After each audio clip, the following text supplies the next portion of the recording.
Assalamualaikum warahmatullahi wabarakatuh.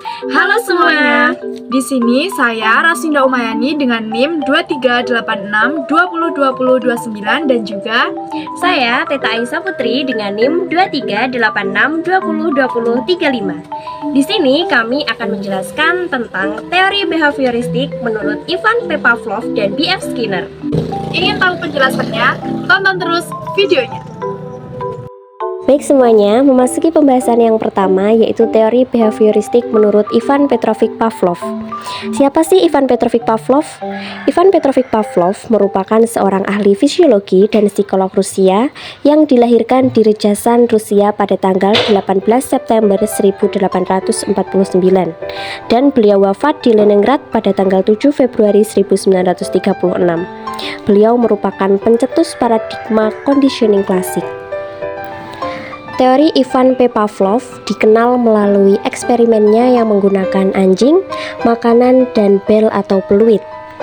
Ada 4 gambar, yaitu sebelum pengkondisian, selama pengkondisian, dan setelah pengkondisian.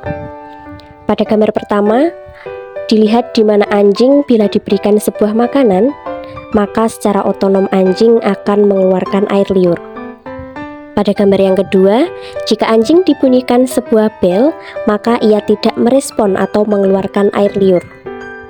Pada gambar yang ketiga, anjing diberikan pengkondisian, sehingga dalam eksperimen ini, anjing diberikan sebuah makanan setelah diberikan bunyi bel atau peluit terlebih dahulu, sehingga anjing akan mengeluarkan air liur akibat pemberian makanan. Nah, pada gambar keempat merupakan setelah pengkondisian. Setelah perlakuan ini dilakukan secara terus-menerus atau berulang-ulang, maka ketika anjing mendengar bunyi bel atau peluit tanpa diberikan makanan pun, secara otonom anjing akan memberikan respon berupa keluarnya air liur dari mulutnya. Dalam penelitian di atas, Pavlov kemudian mencetuskan 2 hukum belajar atau teori belajar. Yang pertama merupakan Law of Respondent Conditioning, yakni hukum pembiasaan yang dituntut. Artinya, jika 2 macam stimulus dihadirkan secara simultan, salah satunya sebagai reinforce, maka refleks dan stimulus lainnya akan meningkat. Yang kedua yaitu Law of Respondent Extinction, yakni hukum pemusnahan yang dituntut. Artinya, jika refleks yang sudah diperkuat melalui responden conditioning didatangkan kembali tanpa menghadirkan reinforce, maka kekuatannya akan menurun.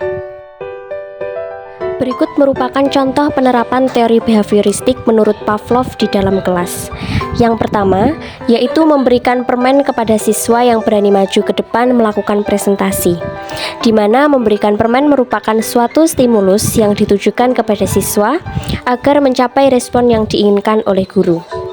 Yang kedua, memberikan suasana yang menyenangkan ketika memberikan tugas-tugas belajar. 2 contoh penerapan tersebut merupakan contoh teori behavioristik yang dikemukakan oleh Pavlov. Memasuki pembahasan yang kedua, yaitu teori behavioristik menurut B.F. Skinner. Sebelumnya, siapa sih B.F. Skinner itu? B.F. Skinner merupakan seorang pengembang teori pengkondisian operan atau operan conditioning. Beliau lahir di Susquehanna, Pennsylvania, Amerika Serikat pada tanggal 20 Maret 1904 dan beliau wafat pada tanggal 18 Agustus 1990. Seperti pada contoh gambar ini, yaitu Skinner Box. Skinner Box adalah alat yang digunakan dalam eksperimen psikologi untuk mempelajari perilaku hewan atau manusia, yang dikembangkan oleh B.F. Skinner pada tahun 1930-an.